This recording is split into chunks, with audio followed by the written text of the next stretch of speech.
You're listening to Simon Owens. 3AW's.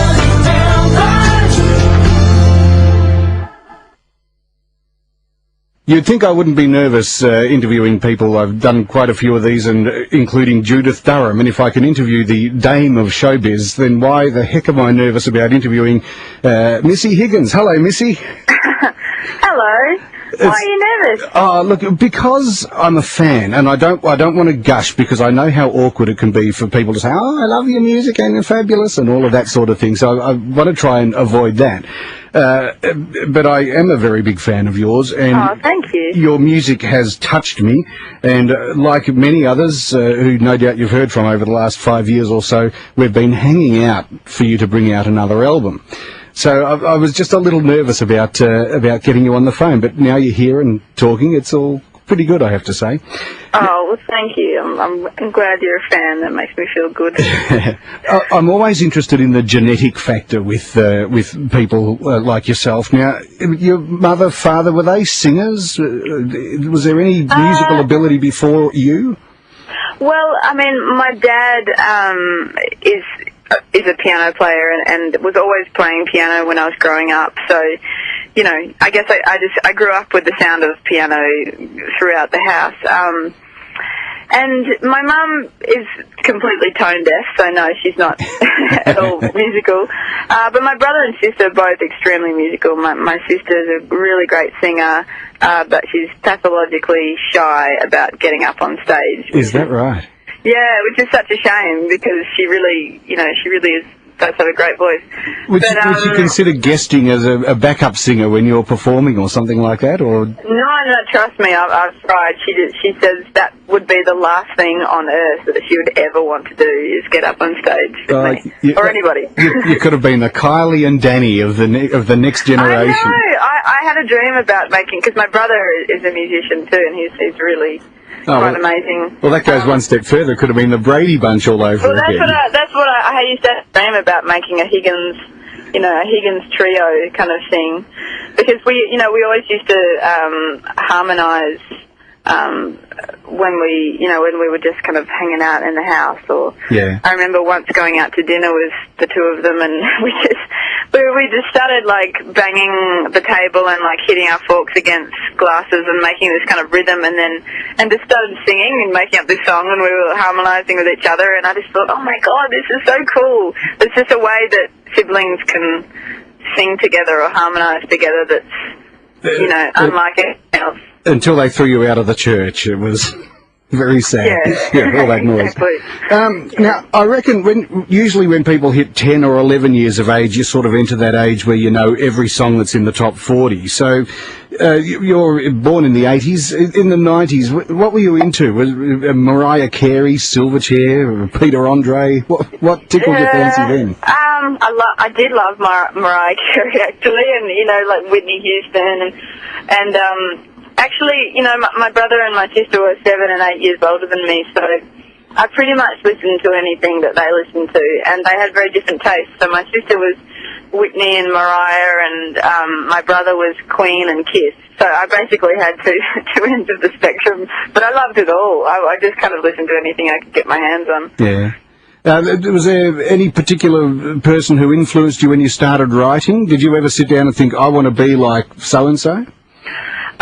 Yeah, I think Sarah McLachlan was quite a big inspiration to me. I had an album of hers called Surfacing. Yeah. When I think I was about 14 or 15 at the time, and she was just a really real female singer who also played her own instrument, and which was the same instrument that I played. And she was singing really beautiful, strong, heartfelt songs, and I really connected with them. And she's got the most pure voice as well, too, hasn't she? Yeah, it's angelic, really her voice. Totally angelic. She did a song on the soundtrack of, what was that movie with Meg Ryan and what's his name? Yeah. City of Angels. She did City of Angels, yep, and it was a song called Angel, I think. That is a beautiful song. And she also did that song on Toy Story 2, for any younger listeners. About Jessie the Cowgirl song. Oh, yeah, it's a beautiful song. Yeah, called When She Loved Me. It's about this doll that gets abandoned. And it's really, I tear up when I hear it. Aww. But and I'm a big fan of hers too. I think she is fabulous. You got out of the industry. It's been sort of widely sort of publicised now. You had a really sort of a bit of a dark time there, where it was after your second album, wasn't it, that you sort of thought, no, there's got to be more to life than the music. Is that right? Yeah, well, what happened was I toured my second album for about 2.5, 3 years, because I did a lot of touring in America after Australia, and I just kind of got to a point at the end of that where I tried to start writing for my third album, and the songs just really didn't come, and I, it was like the harder I tried, the more kind of closed up I became, and then it was just like I was kind of working, like digging a hole for myself, really. So I had to make the decision to walk away from music, because I tried that for, I tried writing for about a year, and really not much came at all. So, I decided to do something different with my life. I didn't really know what, but I decided that I should probably find out who I was without music. So it sort of, it stopped being the fun and the hobby and the passion and became a job. Is that pretty much right?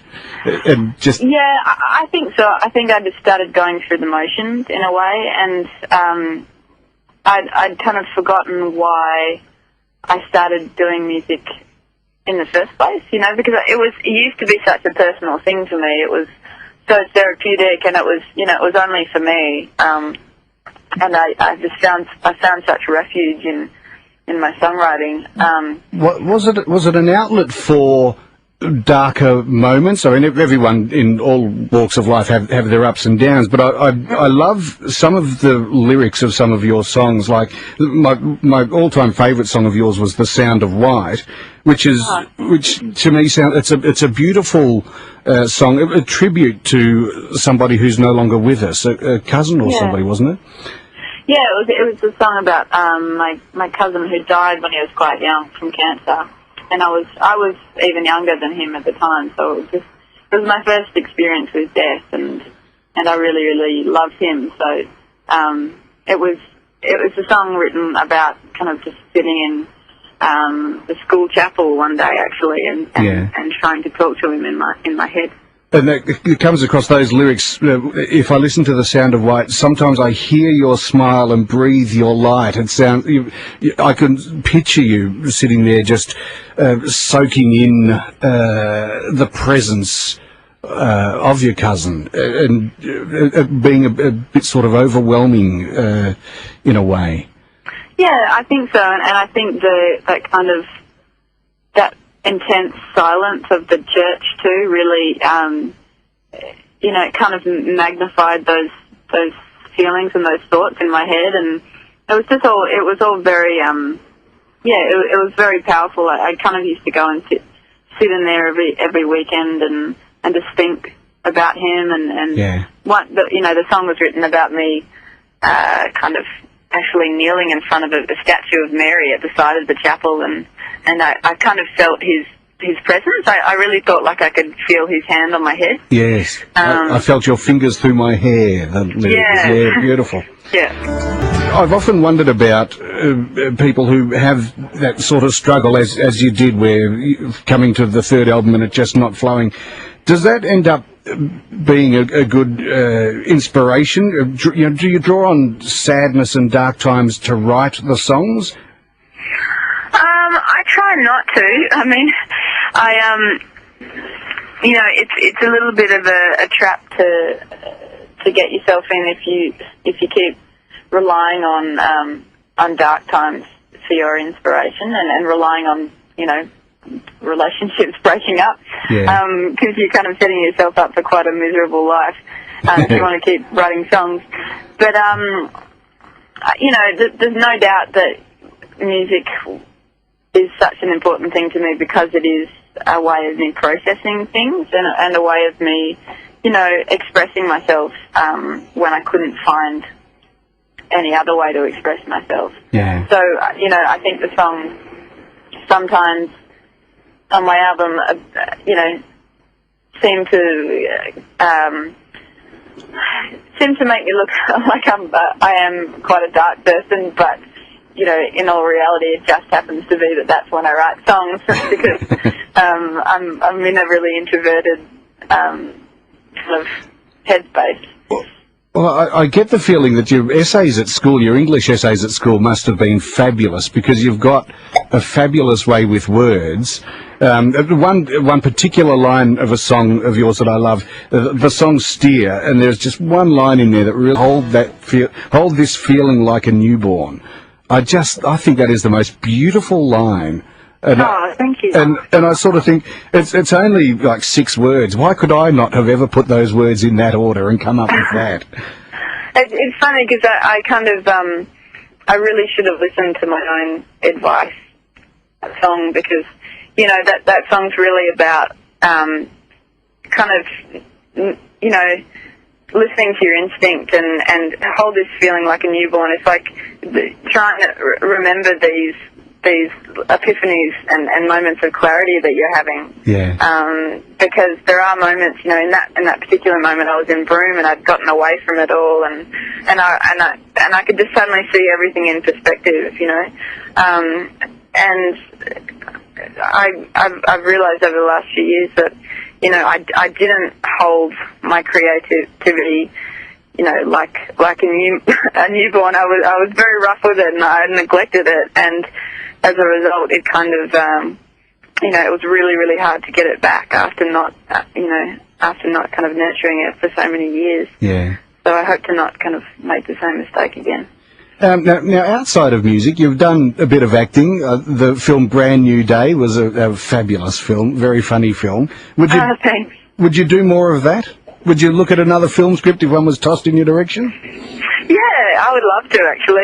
I had a really, really good time acting. I was terrified to do it because I didn't like the idea of humiliating myself by doing it really badly, but when I found out it was a musical and it was also going to be shot in Broome and there were also going to be friends of mine acting in it and working on it, I just thought, oh my gosh, I can't say no to this. And it was such a fun experience. It was really like playing dress-ups with friends. Yeah. When I was a kid, it was really like getting back to that headspace when you were a child, just playing pretend and just kind of having fun in another character.